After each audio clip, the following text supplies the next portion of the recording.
Oi. Apa binatangnya? Lek, kalau nak nyoba tu macam cakap mak em. Kau boleh nyoba ah. Dia dah nyoba kat lagi kampung mana ni. Apa binatangnya? Betul. Gimana ada dia? Cuba dia lanyok dah.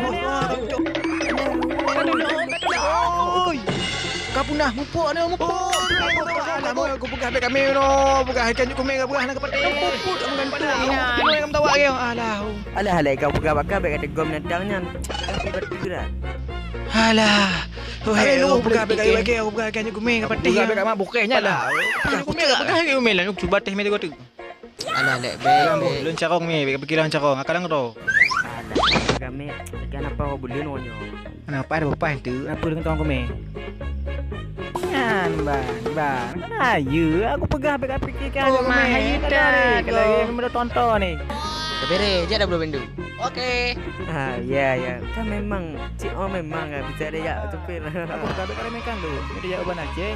Ya mana justru dia minta baca dia. Kah minta lo ni dasar minta apa? Alah jangan manganya lagi nyobi ni cek dia.